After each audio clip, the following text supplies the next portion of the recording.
आणि आता पाहणार आहोत बीड हत्या प्रकरणासंदर्भातील टॉप 9 बातम्या। करुणा शर्माच्या गाडीमध्ये मी पिस्तूल ठेवली नाही, काहीही कारण नसताना सुरेश धस यांचा माझ्यावर आरोप। सचिन सानप आणि सदावर्तेंमधलं संभाषण। TV9 मराठी चाहती। सचिन सानप परळी पोलीस ठाण्यामध्ये जमादार पदावर कार्यरत। तर करुणा शर्माच्या गाडीमध्ये देशमुखनं बंदूक ठेवली, भास्कर केंद्रे आणि सचिन सानपनं दरवाजा बंद केला। सुरेश धस आरोपांवर ठाम। भास्कर केंद्रे आणि सचिन सानप संत झालेत का, धस यांचा सवाल। ठेवणारा तो जो माणूस आहे तो देशमुख नावाचा माणूस आहे, पण बंदूक ठेवल्याच्या नंतर तो दरवाजा बंद करणारा सचिन सानप, भास्कर केंद्रे सगळे व्हिडिओ ना। जरांगेंनी सांगितला मुंडे आणि कराड यांच्या भेटीसोबतचा किस्सा। निवडणुकीआधी धनंजय मुंडे आणि वाल्मिक कराडनं माझी भेट घेतली होती। दोघेही उशिरापर्यंत भेटीसाठी थांबले होते, मनोज जरांगे यांचा दावा। ते काय झालं, ते आलं मराठी, पण ते थांबलेले होते बाहेर। पण ते थांबलेले वेळ असल्यामुळं मी कसं आहे, मला हृदय माणूस मला उभा करा जाऊ द्या।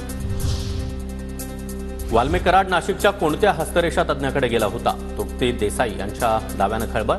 17 डिसेंबरचे शरणपूर रोडचे CCTV तपासून वाल्मिक ज्याच्याकडे गेला त्याच्यावर देखील गुन्हा दाखल करा, देसाईंची मागणी।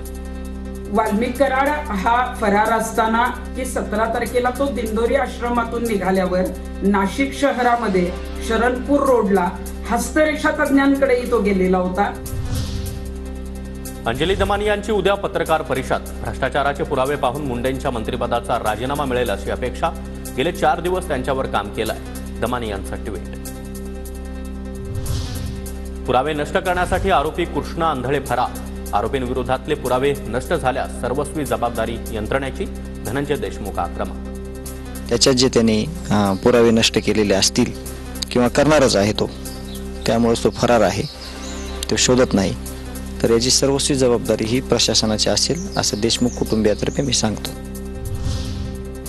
मनोज जरांगेंना प्रत्येक गोष्टीमध्ये पडायची गरज नाही, देशमुखांचा विषय वेगळा आहे। विजय वडेट्टीवार यांचा जरांगे यांच्यावर निशाणा। जरांगे पाटीलला प्रत्येक गोष्टीमध्ये कुदायची गरज नाही, पण प्रत्येक ठिकाणी जरांगे येतात। हे विषय वेगळा होता, त्यांनी त्याला तसं स्वरूप देण्याचा प्रयत्न केला। बीडमधील प्रशासकीय मान्यता मिळालेल्या कामांची चौकशी होणार। 2 वर्षांमध्ये नियोजन समितीने मान्यता दिलेल्या कामांची चौकशी केली जाणार। मागील 2 वर्षांमध्ये धनंजय मुंडे हे बीडचे पालकमंत्री राहिल्यानंतर आता नियोजन विभागानं तयार केलेली समिती एका आठवड्यात अहवाल देणार।